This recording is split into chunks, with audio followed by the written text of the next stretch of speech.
that within the United States there is a relationship, an extremely arbitrary, the relationship is itself arbitrary, but the fact that it's arbitrary isn't arbitrary.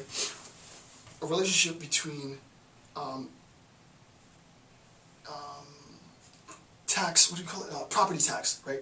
Property tax and educational possibility. The more property tax you pay, the better educational possibility, better educational opportunity you have, right? The higher property tax you pay, the better educational opportunity you have. The lower property tax you pay, the worse educational opportunities you have. If you live in the ghetto, if you live in the heart of the ghetto, in the urban city, your educational experience is probably 9 out of 10 times, unless there's some amazing person out there doing amazing grant work specifically for you, you're going to have a horrible education. Your educational opportunities will be terrible. As opposed to you live in the most expensive, well-to-do neighborhoods, your educational opportunities will be great. Why? Because our system is based on the relationship between educational opportunities and property tax. Completely arbitrary. It doesn't have to be those two.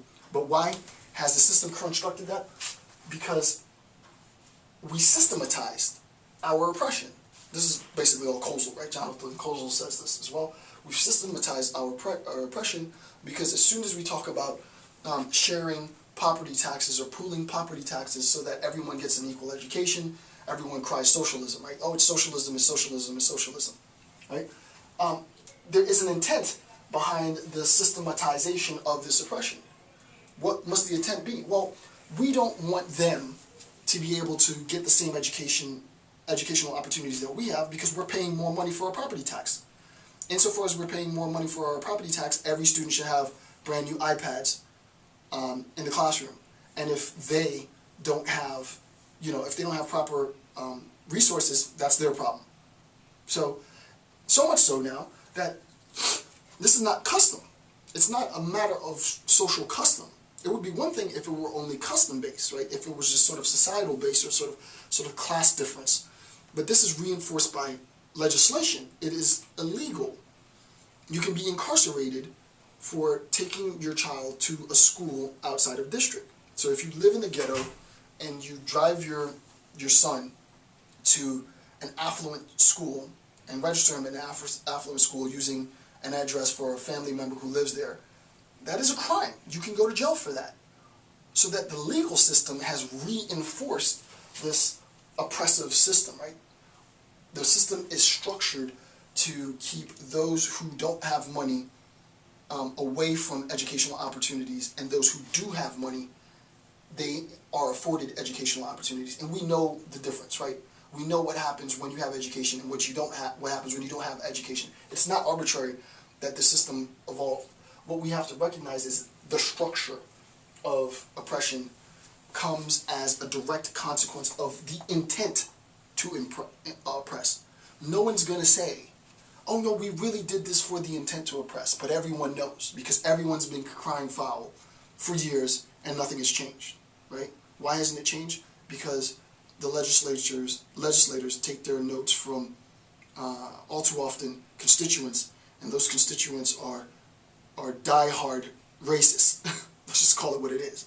They're die-hard racists. And they don't want educational opportunities to be afforded to those who can't afford them. And we mean afford them.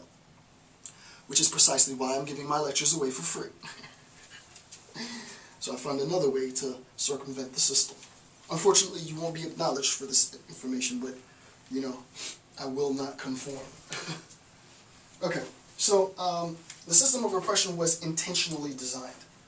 It is a mistake to suppose, again, last time I read it, it's a mistake to suppose an unconscious and naive development here, a kind of self-deception. Don't fool yourself. Don't be an idiot, right? Fanatics do not invent these systems. They don't invent such carefully thought-out systems of oppression, right? It doesn't just come up out of nowhere. They take time and construct and design these. Similarly, the religious class carefully, willfully designed and constructed this system in order to posit themselves, the sacerdotal class, as the highest class, and then wreak havoc, according to Nietzsche, on the rest of humanity until now, is the argument. Right? All right, number 4. ultimate designer of the system of oppression, right? The ultimate designers.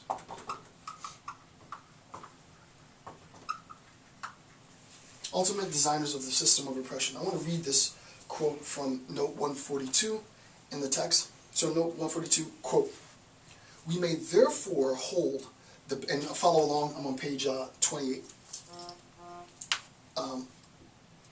Quote, "We may therefore hold the best endowed, most reflective species of man, responsible for," obviously he's talking about the priestly class, we just saw that, right? "We may therefore hold the best endowed, most reflective species of man, responsible for the most fundamental lie that has ever been told." The most fundamental lie that has ever been told. That lie has been copied almost everywhere. Aryan influence has corrupted all the world, right? Aryan influence has corrupted all the world. The influence of this lie, right? The influence of an afterlife, the profundity of that concept is so powerful a concept, as an example, as one of the lies, one instantiation of this holy lie, a consequence of the holy lie. The idea, as an example, of the afterlife as a concept is so powerful a concept, and it is so powerful a concept, it is undeniably so powerful a concept, that it influences how I behave in this world. Because I look at this world as merely transient. You know, this is temporal. I'm preparing for an immortal afterlife. Therefore, sorry, the battery died. So I'm not really sure where it left off, so I'll just read this last quote and explain it briefly. This is number 4 on page 28, the ultimate designers of the system of oppression.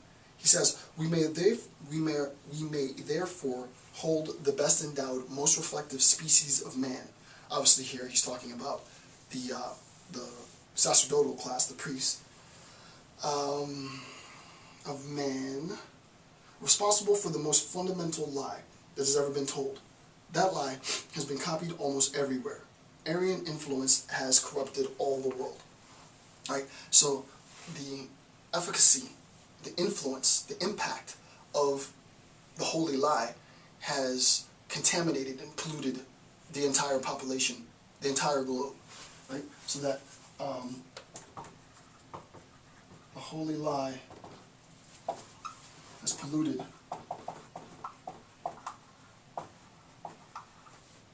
the entire globe. Right? The holy lie has polluted the entire globe. Why? As an example, as I said before, but it might have gotten cut out.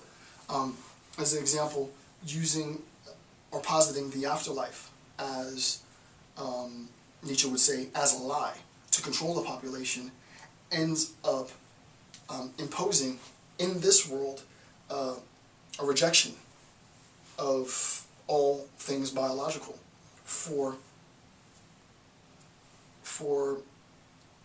and in an attempt to embrace the eternal, right? So what we know is the case, this sort of biological, physical, physiological rootedness, right? Our, if you will, politics of identity is put on the back burner. It becomes transient for that which is eternal.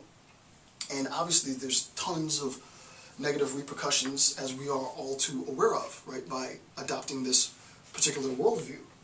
There are good instantiations of this worldview, right? You ought to live in such a way that you help others and do unto others and blah, blah, blah, blah. But they're all too frequently, in adopting that worldview, what ends up happening is individuals say, well, you know, I can basically live however I want to live. I can live independent to sort of obligation and respect for others, any recognition of human rights. So long as I repent moments before I die, I get a pass and I get to go to this blissful eternal afterlife. That consequence, the consequence of believing that, the consequence that that lie has on humanity pollutes all of mankind. And as the example was before, in a moment of deliberation, we have to determine whether I'm going to do X or not do X. For the nonconformist, to be technical, the immoralist has a more difficult time, right? Here is the immoralist.